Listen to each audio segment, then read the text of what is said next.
नमस्ते मेम साहब। नमस्ते। ये तुमने मुझे देखकर पीछे क्या छिपाया? कुछ भी तो नहीं मेम साहब, मैंने कुछ भी नहीं छुपाया।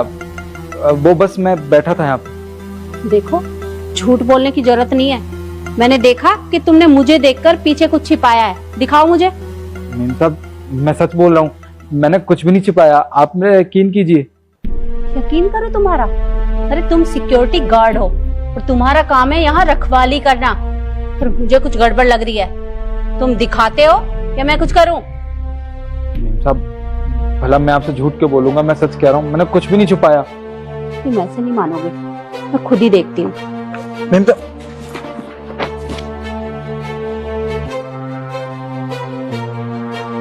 ये तो यूपीएससी की बुक है। इसका मतलब तुम पढ़ाई कर रहे थे?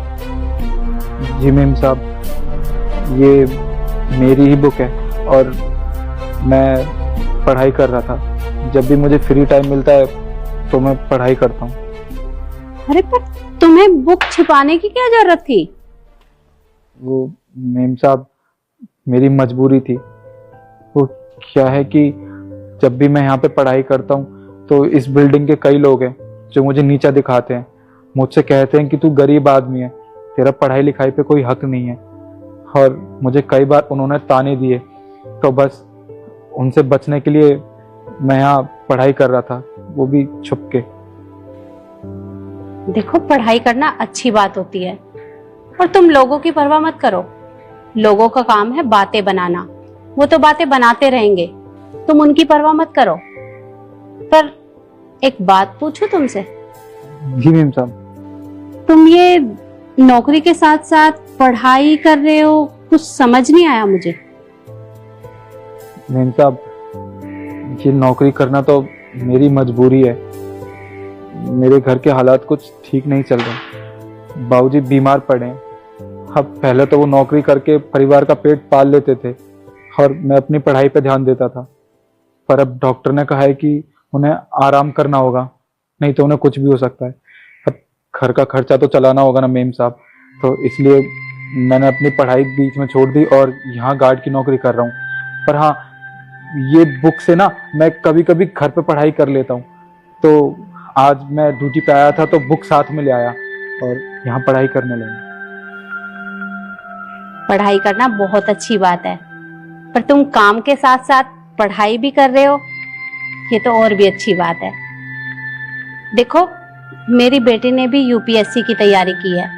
अगर तुम्हें किसी भी मदद की जरूरत है तो तुम मुझे बता देना। जी मेम साहब।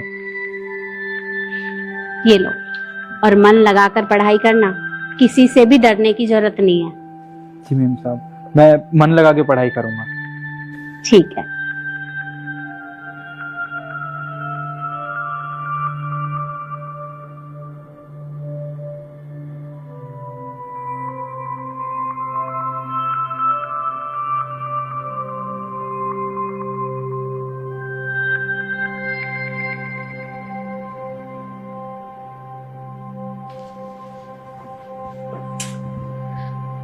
शिखा, बेटे जरा बाहर आना।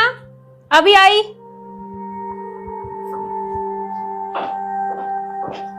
हाँ मम्मा बोलो। वो बेटा, तेरी यूपीएससी की बुक रखी हुई है ना, वो मुझे दे दे। यूपीएससी बुक्स का आप क्या करोगे? अरे मुझे किसी को देनी है, तू बस ला कर दे। हरी पर किसी देनी है माँ, और वो किसी काम की नहीं है, रद्दी में पड़ी है अब। अरे बेटा, वो सिक्योरिटी गार्ड है ना, वो यूपीएससी की तैयारी कर रहा है, तो मैं सोच रही थी कि मैं उसे वो बुक दे दूं, उससे थोड़ी हेल्प हो जाएगी। सिक्योरिटी गार्ड यूपीएससी की बुक्स क्यों मांग रहा है? इसका मतलब वो यूपीएससी की तैयारी कर रहा है। अरे माँ, मुझसे टेस्ट क्लियर नहीं हुआ, वो कहाँ से कर लेगा? और आप मुझे एक बात बताइए, उसका काम क्या है? सिक्योरिटी करना, ना कि पढ़ाई करना। वो वहाँ पे पढ़ाई कर रहा था।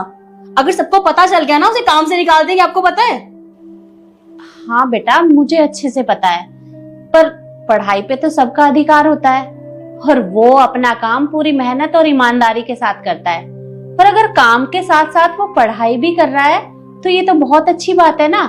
और तेरे वो बुक किसी भी काम की नहीं है।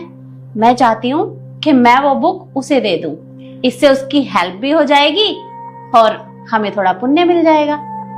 ठीक है, स्टोर रूम में रखी है, आप ले लेना, मुझे ऑफिस के लिए लेट हो रहा है, प्लीज।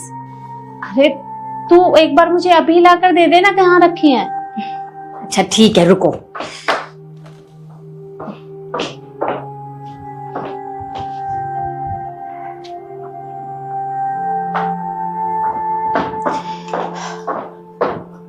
ये लो, मेरे पास सिर्फ इस टाइम इतनी बुक्स हैं, हो जाएगा ना उसका? हाँ कोई बात नहीं, चलो अब मैं जाऊं? ठीक है, जा, बाय बाय।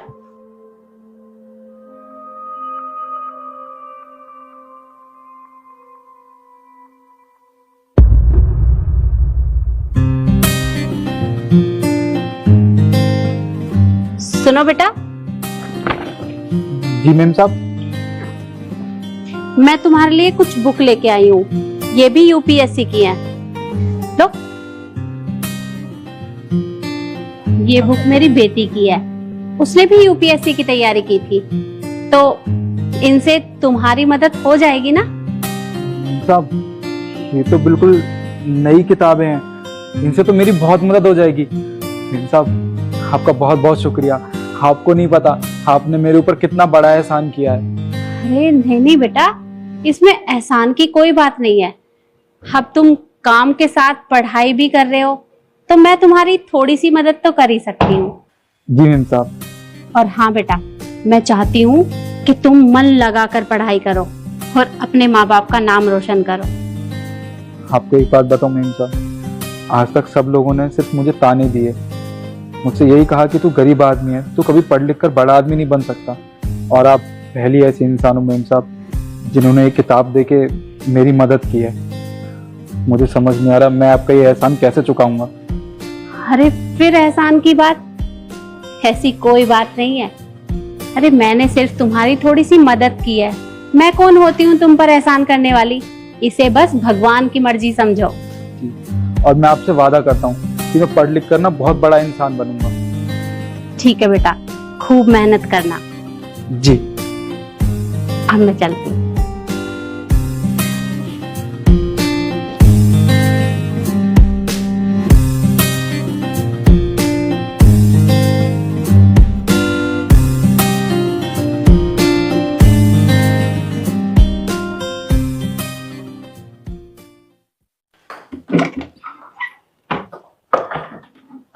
हाँ जी, आप कौन? जी वो मैम है घर पे? जी मम्मी घर पे ही हैं, आप रुकिए मैं बुलाती हूँ। मम्मा आपसे कोई मिल रहा है, बाहर आइए। हाँ बेटा, अभी आई। अरे तुम यहाँ? नमस्ते मैम साहब। नमस्ते बेटा। मम्मी कौन है? हाँ बेटा, ये वही सिक्योरिटी गार्ड है जिसे मैंने तेरी यूपीएससी की बुक दी थी। अरे हाँ, अरे भैया आप तो पूरे बदल गए हो। और बेटा, काम कैसा चल रहा है तुम्हारा? जी मैम साहब मेरा काम बहुत अच्छा चल रहा है। और आपको पता है अब मैं सिक्योरिटी गार्ड नहीं रहा बल्कि एक सरकारी अफसर बन चुका हूँ। और ये सब आपकी बदौलत हुआ है। आपको याद है ना जब मुझे नई किताबों की बहुत ज्यादा जरूरत थी और मेरे पास पैसे भी नहीं थे उनको खरीदने के लिए, तब आपने मेरी मदद की थी वो किताबें देकर। और आपको पता है मैं उन किताबों से ना मन लगा कर पढ़ा और आज देखिए उस वजह से मैं एक सरकारी अफसर बन चुका हूँ आज। अरे ये तो बहुत अच्छी बात है, पर बेटा ये सब मेरी वजह से नहीं हुआ, ये सब तुम्हारी मेहनत का फल है जो आज तुम्हें मिला है। जी मैम साहब, पर इसमें कहीं ना कहीं आपका हाथ भी है मुझे कामयाब करने के लिए। और ये देखिए, ये ना मैं मिठाई लाया हूँ आपके लिए। थैंक यू सो मच बेटा। तुम बाहर क्यों खड़े हो, अंदर आओ ना। नहीं मैम साहब, वो क्या है ना कि अभी मेरी नई नई नौकरी लगी है तो काम बहुत ज्यादा है, अभी तो मुझे जाना पड़ेगा, पर मैं फिर कभी आऊंगा ना तो जरूर यहाँ पे रुक के जाऊंगा। ठीक है बेटा, जैसी तुम्हारी मर्जी। मैं चलता हूँ, नमस्ते। नमस्ते। तो देखा आपने, मेहनत करने वालों की कभी हार नहीं होती, इसीलिए हमेशा मेहनत करते रहिए। वीडियो आपको कैसी लगी कमेंट में जरूर बताएं और ज्यादा से ज्यादा शेयर करें। धन्यवाद।